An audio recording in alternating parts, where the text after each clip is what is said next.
situ itu ada situs Timboa. Ya, situs peninggalan sejarah. Iya. Kayak prasasti candi. Kalau untuk tantangannya lebih ke geografis, harus jalan itu kemiringannya kurang lebih 45 derajat. Yang unik itu di Sampetan kita itu menemukan masih ada satu dukuh itu yang isinya hanya satu kepala keluarga. Demokrasi sudah kita lalui, saatnya bangkit lagi untuk menata diri.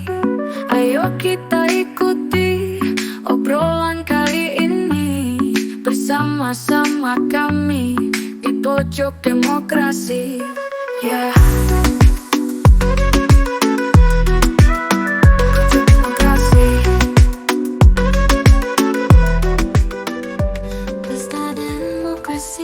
Assalamualaikum warahmatullahi wabarakatuh. Selamat siang sahabat Bawaslu dimanapun kalian berada. Semoga selalu dalam keadaan sehat.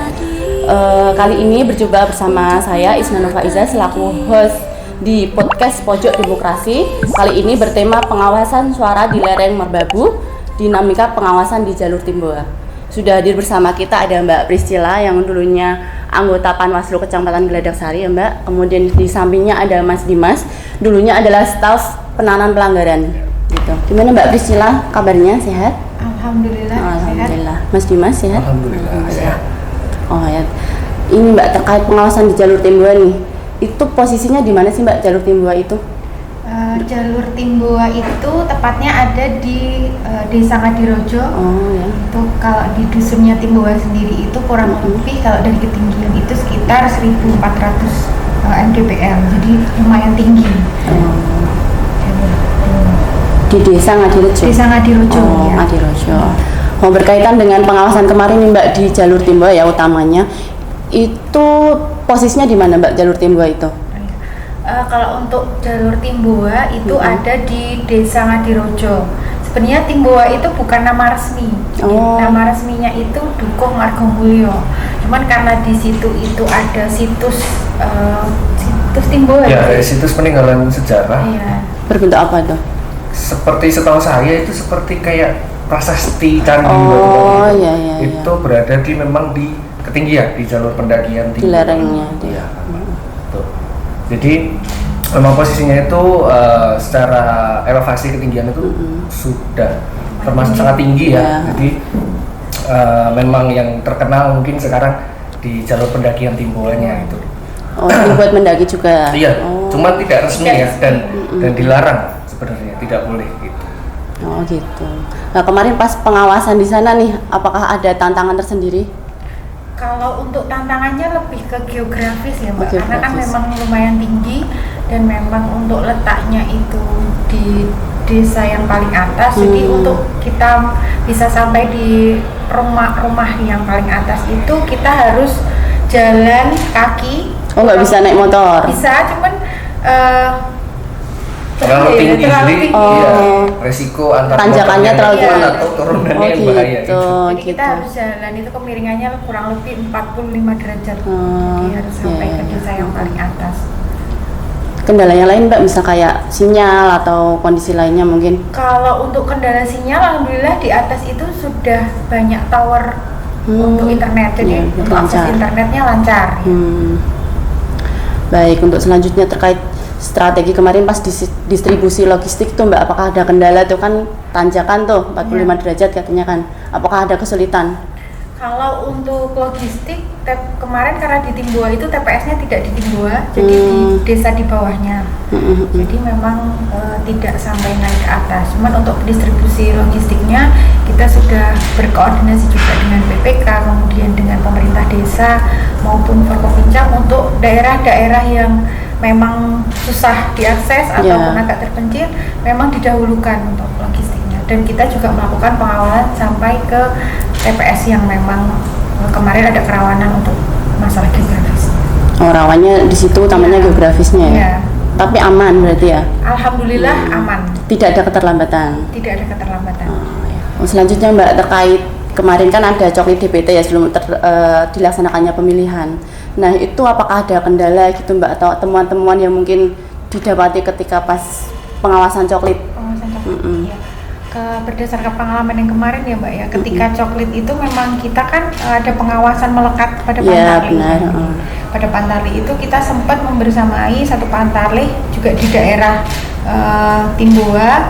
Itu kendalanya yang pilkada kemarin adalah keterlambatan stiker, cetak stiker. Oh yang ditempel di rumah itu ya, di depan rumah itu. Jadi Pantarlihnya itu sudah coklit, sudah membawa berkasnya juga, tapi memang stikernya belum. Jadi hari berikutnya dia harus menempelkan lagi, sedangkan untuk medannya ya dia harus jalan kaki, dan kami yang baru pertama kali pun merasa kayak kok capek ya gitu. Cuman itu sih mungkin kendala. Berarti terpencil itu ya Mbak? Iya, dan ketika kita menemukan itu kita juga langsung berkoordinasi dengan PPS maupun PPK untuk stiker dan keterlambatan yang lain itu diusahakan untuk yang terpencil dulu, karena kasihan gitu. Kalau yang coklit di Medan yang mungkin datar gitu mungkin kan mudah Mbak bolak-balik. Aksesnya mudah ya. Tapi kalau dia harus naik turun butuh tenaga, butuh waktu juga. Mungkin bisa diusahakan dulu. Oh ya. Kemudian itu Mbak terkait mungkin ada penanganan pelanggaran ataupun mungkin temuan dugaan pelanggaran di jalur Timboa, apakah ada Mbak dengan kondisi yang masyarakat terpencil itu? Mungkin bisa dibantu jawab di Dimas karena kemarin di staf penanganan pelanggaran. Benar. Kalau dugaan pelanggaran atau yang selain itu sebenarnya belum ada itu ya. Karena tingkat kesadaran masyarakat di wilayah sana itu cukup tinggi. Jadi walaupun terpencil tapi antusias masyarakat tentang pemilihan itu sangat tinggi. Jadi walaupun ada yang aksesnya jauh dari TPS, mereka seniat itu mau datang. Jadi partisipasinya juga partisipasinya tinggi. Jadi untuk dugaan pelanggaran, alhamdulillah belum ada. Tidak ada di situ. Terkait tingkat pendidikan di situ juga tinggi berarti Mas, bisa jadi? Ya cukup tinggi karena juga walaupun akses jauh, tapi rata-rata itu malah yang muda-muda. Itu semisal kayak sekolahnya agak jauh, mereka rela untuk ngekos gitu-gitu. Jadi karena memang aksesnya jauh di ketinggian, cuman mereka mengutamakan pendidikan. Jadi tidak tertinggal nih pendidikannya ya. Enggak. Terkait ini Mbak, kan kemarin kan itu kan termasuk daerah terpencil ya. Nah ini kemarin strategi pencegahannya seperti apa nih, kan harus dibedakan dengan yang di kota kan pastinya kan. Seperti apa Mbak? Untuk strategi pencegahannya itu karena ternyata setelah saya di Panwas gitu, saya kan juga keliling-keliling ya Mbak Sari. Ternyata setelah kita memang targetnya kita itu kemarin ada yang namanya patroli kawal hak pilih. Patroli kawal hak pilih itu kita memang mengutamakan untuk daerah-daerah yang atas gitu, yang terpencil, yang rawan gitu. Sekalian kita melihat Gladasari itu seperti apa, kita juga mau melihat partisipasi masyarakatnya seperti apa. Nah untuk strateginya karena memang kita terbatas di SDM karena Panwasnya 3, kemudian PKD di wilayah itu hanya 1. Jadi kita lebih mengutamakan di sosial media. Karena ternyata di daerah paling atas itu sudah banyak sekali tower-tower internet.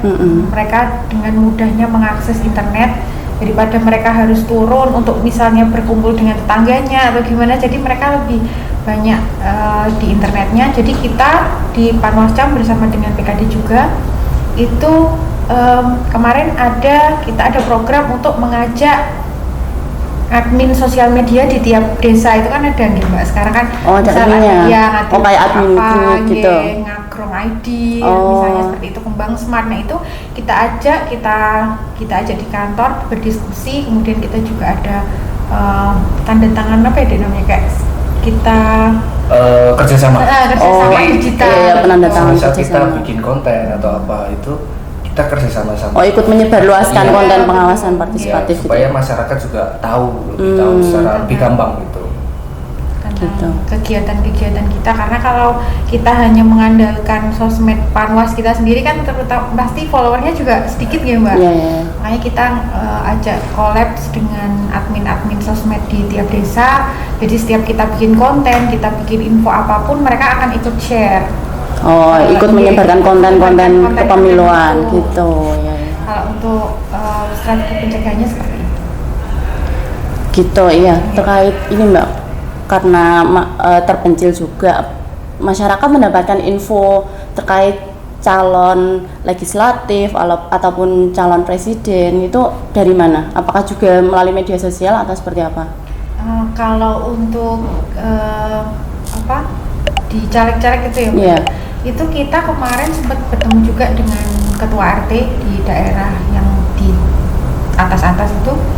Kita sharing dengan Pak RT itu memang untuk sosialisasi tentang kepemiluan dari calon itu memang kurang ya Mbak, karena nggak mungkin kan calon juga sampai di atas. Tapi memang nanti perwakilan RT RW itu mereka ada pertemuan, nah itu gitu. di situ berarti mereka infonya melalui RT RW. Ya. Berarti mungkin tidak ada kampanye ya Mbak di sana? Kalau kampanyenya sepertinya kita belum menemukan belum bersama IG. Belum pernah mengawasi juga. Iya, untuk APK pun juga APK minim karena mungkin terkendala akses ya. Jadi orang memasang juga mikir mungkin karena terlalu tinggi terus. Tapi ada walaupun sedikit. Iya ada beberapa, cuma nggak begitu masif. Oh iya, jalur utama. Terkait penertiban ada kendala Mbak? Apa enggak? Alhamdulillahnya enggak juga, karena kemarin kita koordinasi juga dengan PKD yang terkait. Jadi mereka bertanggung jawab juga untuk penertiban. Jadi kayak sistem nanti PKD sini nanti menertibkan daerah masing-masing, terus nanti dikumpulin di satu titik gitu. Jadi nggak ada kendala sih sebenarnya. Aman berarti ya, koordinasinya berjalan dengan baik berarti antara PKD. Aja. Oh, cuaca ya. Selain itu nggak ada. Oh, selain di ini Mbak, selain apa namanya yang di jalur Timbua ini, apakah ada desa ataupun dusun yang kondisinya mungkin sama-sama terpencil atau malah mungkin lebih daripada jalur Timbua ini Mbak? Oh iya, kalau di Geladak Sari itu sebenarnya banyak ya Mbak, ada di Jelarem itu juga ada yang paling tinggi ada, kemudian Ngagrong ada, kemudian Ngadirojo, Sampetan. Nah yang unik itu di Sampetan kita itu menemukan masih ada satu dukuh itu yang isinya hanya satu kepala keluarga, dan itu memang satu rumah aja ya, berarti. Rumah aja.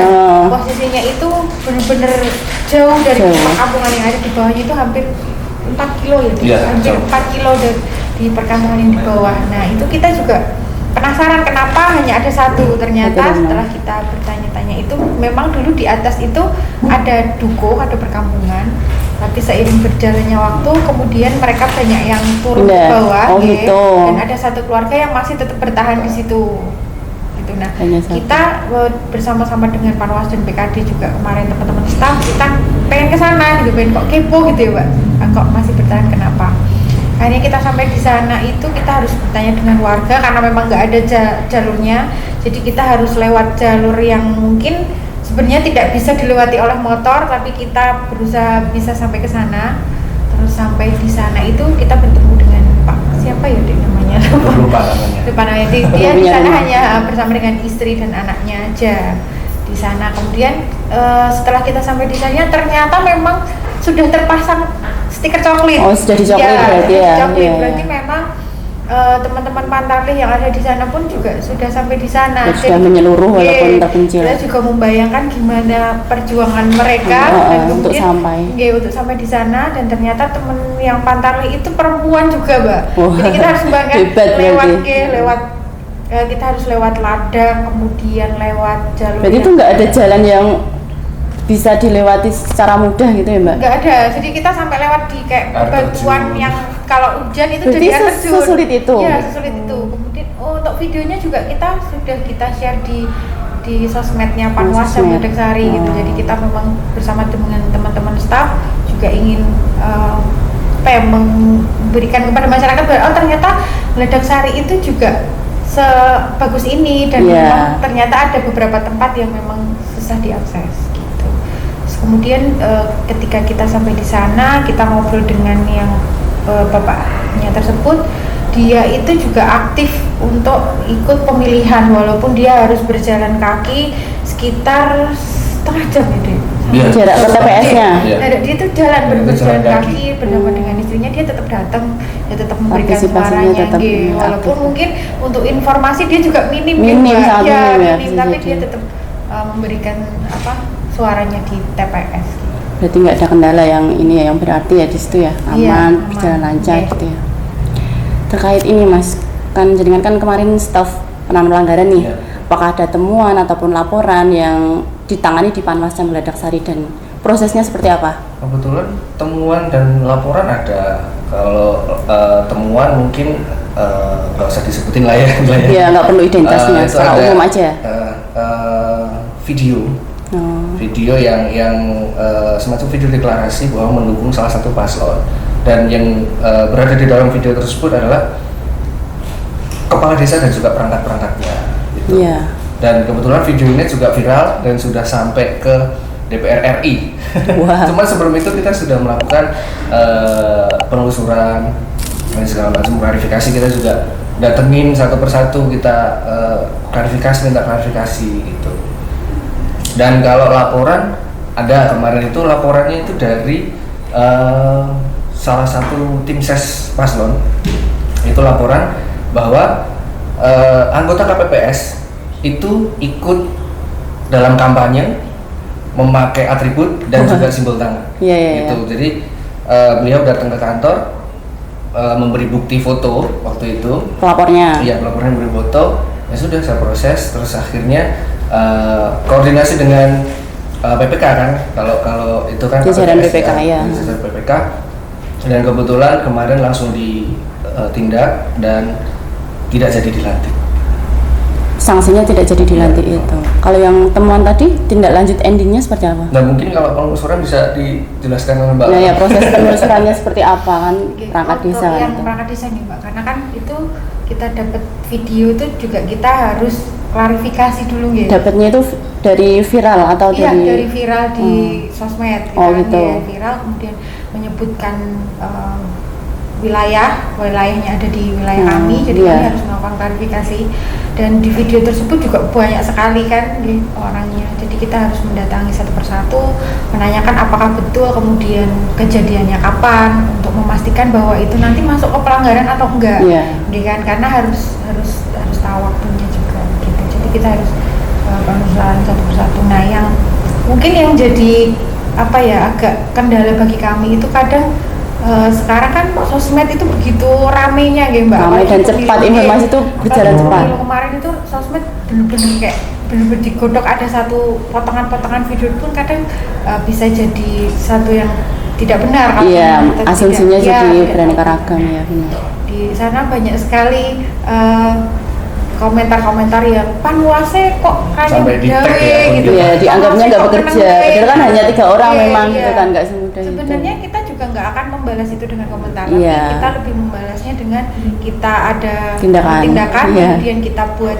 sebuah video ataupun konten, kita share di sosmed kita, bahwa biar masyarakat tahu bahwa kita itu sebenarnya juga sudah melakukan penelusuran, kita sudah melakukan klarifikasi, tapi memang untuk hasil akhirnya kan kita juga harus mengikuti peraturan yang ada, Mbak. Iya betul, sesuai regulasi yang ada gitu.